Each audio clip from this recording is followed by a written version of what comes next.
गणपती बाप्पांच्या आगमनाला अवघे काही दिवस बाकी आहेत। बाप्पाच्या मूर्तीवर शेवटचा हात मूर्तिकार यांच्याकडून फिरवला जातोय। यंदा बाप्पाला कापडी फेटे तसंच दागिने चढवत मूर्ती तयार केल्या जात आहेत। दरम्यान मूर्तींच्या कारखान्यामध्ये आढावा घेतला आमचे प्रतिनिधी अमोल धर्माधिकारी यांनी। पाहूयात।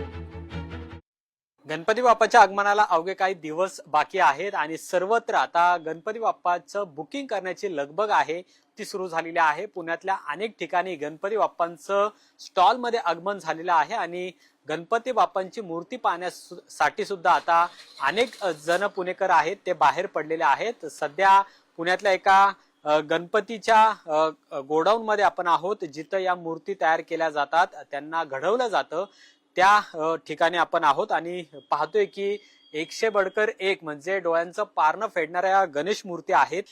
काय सांगाल, कशी परिस्थिती आहे यंदा? बाप्पाच्या आगमनाला अवघे काही दिवस बाकी आहेत, अनेक वेगवेगळ्या प्रकारच्या मूर्ती तुमच्याकडे पाहायला मिळतात। बाप्पाची मूर्त्यांची घरामध्ये प्रत्येकाच्या घरामध्ये लवकरात लवकर कसा गणपती चांगल्या प्रकारचा बुकिंग होईल या हिशोबातनं लोक आपल्याकडे बुकिंग चांगल्या प्रकारे करतात।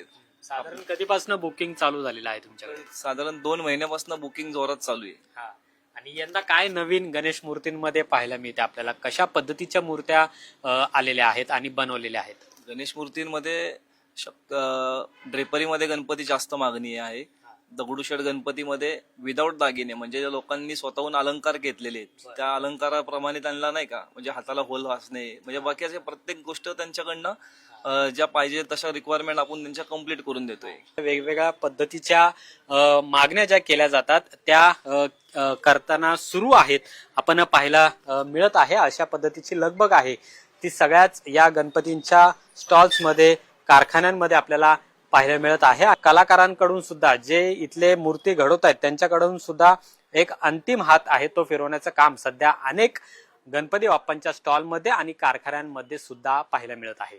कॅमेरामन तुषार ननावरेसह अमोल धर्माधिकारी, लोकशाही मराठी, पुणे।